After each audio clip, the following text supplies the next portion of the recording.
तो last part के and में हमने देखा था कि वैंगजी के फादर और जिन के बीच फाइट शुरू हो गई थी, जिसमें जिन वैंगजी के फादर पर भारी पड़ रहा था। लेकिन वैंगजी के फादर ने सोल माउंटेन के स्टूडेंट्स पर अटैक करके जिन को डिस्ट्रैक्ट कर दिया था। लेकिन तभी वहां लिंजी आ गई थी और उसने वैंगजी के फादर को मार दिया था, जिसके बाद वो जगह टूटने लगी थी। तो वो लोग उस जगह से बाहर आ जाते हैं, लेकिन उसमें सोल माउंटेन का एक स्टूडेंट मर जाता है। साथ ही जिन, लिंजी और वो स्कैम करने वाला स्टूडेंट वहां से चले गए थे। अब आगे तो इस पार्ट की शुरुआत में हम जिन को एक होटल में मेडिटेट करता हुआ देखते हैं, जहां ऐसा करते हुए वो बोलता है कि पिछली फाइट की वजह से मेरी पावर थोड़ी कम हो गई है, लेकिन डॉक्टर सॉन्ग की दी हुई मेडिसिन की मदद से मैं पहले से भी ज्यादा पावरफुल हो जाऊंगा।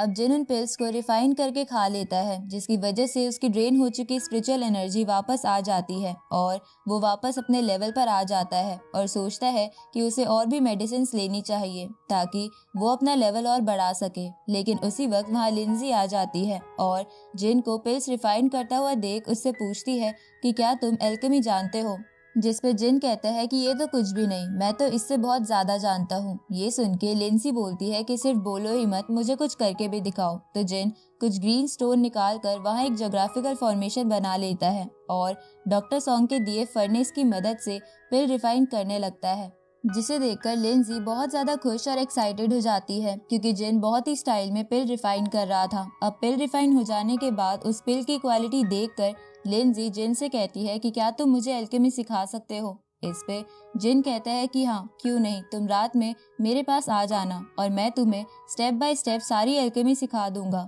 ये सुनकर लिंजी जिन से पूछती है कि रात में क्यों सिखाना है, अभी क्यों नहीं। इस पर जिन बोलता है कि रात के सन्नाटे में मैं अच्छे से कंसंट्रेट कर पाऊंगा और हमें कोई डिस्टर्ब भी नहीं करेगा। ये सुनकर लिंजी समझ जाती है कि जिन क्या कहना चाहता था, इसलिए वो जिन को छेड़ते हुए उसे कहती है कि तुम पक्का रात में मुझे एल्केमी ही सिखाओगे ना, तुम्हारा कोई और प्लान तो नहीं है। इस पर जिन कहता है कि मैं एक मॉन्क हूँ, इसलिए मैं बस तुम्हें एल्केमी ही सिखाना चाहता हूँ, लेकिन अगर तुम चाहो तो हम और कुछ भी सीख सकते हैं। इस पे लिंजी जिन से कहती है कि मैं तुम्हें अपने बारे में एक सीक्रेट बताना चाहती हूँ, पर मुझे पता नहीं कि वो सीक्रेट अच्छा है या बुरा। तो जिन कहता है कि अच्छा और बुरा तो तभी पता चलेगा जब तुम मुझे वो सीक्रेट बताओगी। ये सुन के लिंजी जिन के कान में वो सीक्रेट बताने लगती है, लेकिन उसी वक्त वहाँ वो नकली सोल माउंटेन का स्टूडेंट आ जाता है और पीछे से जिन और लिंजी को इतना करीब देखकर उसे लगता है कि वो दोनों किस कर रहे हैं। उसी वक्त वो दोनों अलग अलग हो जाते हैं और जिन ऐसे प्रिटेंड करने लगता है कि वो लिंजी को कुछ सिखा रहा था,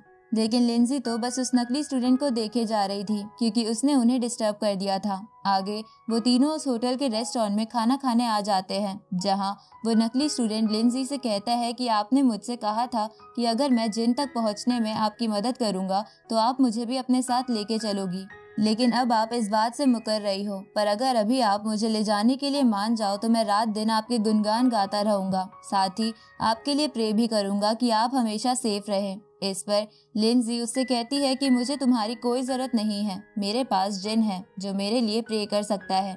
ये सुन के वो नकली स्टूडेंट जिन से कहता है कि आप ही लिंजी को बताइए कि मैंने भी सोल माउंटेन के स्टूडेंट्स को बचाने में मदद की है, इसलिए लिंजी मुझे अपने साथ ले चले। इस पर जिन कहता है कि मैं फ्री में कोई भी काम नहीं करता हूँ। तभी लिंजी उस नकली स्टूडेंट से कहती है कि तुम मेरे लिए काफी सारा खाना ऑर्डर करो, हो सकता है कि मैं खाना देखकर तुम्हें ले जाने के लिए मान जाऊं। उसी वक्त वहां बैठे दूसरे कस्टमर्स आपस में बातें करने लगते हैं कि इस शहर का सेंट डोंगशेंग कॉन्टिनेंट के सेंट की तरह यूजलेस है, क्योंकि वो यहाँ के सोल माउंटेन के स्टूडेंट्स को बचाने के लिए भी नहीं आया और उन्हें भी किसी और ने बचाया है। तभी उनमें से एक बंदा बोलता है कि डोंगशेंग कॉन्टिनेंट की सेंट तो बहुत ही खूबसूरत है और उसका फिगर भी लाजवाब है, इसलिए एक दिन मैं सेंट लेवल पर पहुंचकर उसे अपनी दासी बनाकर रखूंगा। ये सुनकर वो बाकी लोग हंसने लगते हैं, पर इस बात की वजह से जिन को गुस्सा आ रहा था और वो उन्हें मारने का सोचता है, लेकिन उससे पहले ही लिंजी उस बंदे के मुंह पर ग्लास फेंक कर मारती है जो ये सब बोल रहा था। इसके बाद लिंजी उन बंदों से बोलती है कि तुम्हारी हिम्मत कैसे हुई डोंगशेंग कॉन्टिनेंट की सेंट के बारे में ऐसा बोलने की। ये सुनकर वो बंदा गुस्सा हो जाता है और गाली देते हुए अपने साथी से लिंजी पर अटैक करवा देता है, लेकिन लिंजी बड़े ही आराम से उन सभी को रेस्टोरेंट से बाहर फेंक देती है, जिसकी वजह से वो लोग इंजर्ड हो जाते हैं। पर वो लोग फिर भी नहीं मानते और लिंजी पर अटैक करने की कोशिश करते हैं, लेकिन लिंजी उनके अटैक से बच जाती है और अपनी फैंटम बटरफ्लाई टेक्निक से उन साथियों के हाथ पैर तोड़ देती है। ये देखकर जिन बोलता है कि ये लड़की तो बिल्कुल मेरे टाइप की है।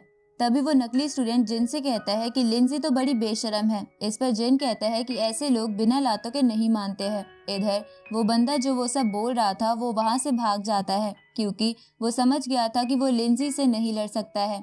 इस तरफ जिन लिंजी से पूछता है कि तुम यहाँ की होकर डोंगशेंग कॉन्टिनेंट की सेंट के लिए क्यों लड़ रही थी, मैंने तो आज तक ऐसी लड़की नहीं देखी। इस पर लिंजी बोलती है कि मुझे ऐसे लड़के बिल्कुल पसंद नहीं जो लोगों की पीठ पीछे बुराई करे।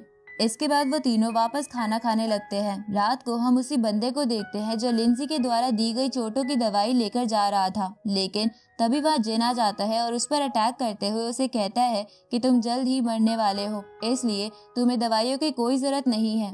लेकिन वो बंदा जिन के अटैक से बच जाता है तो जिन उसे थंडर से लगातार शॉक देने लगता है और उसे अपनी स्नेक टेक्निक से दूर फेंक देता है। इसके बाद जिन उसे एक पिल देते हुए कहता है कि तुमने जेनी की डिसरिस्पेक्ट की थी, इसलिए अब तुम्हें सजा भुगतनी होगी। इस पर वो बंदा जिन से पूछता है कि तुमने मुझे कौन सी दवाई दी है।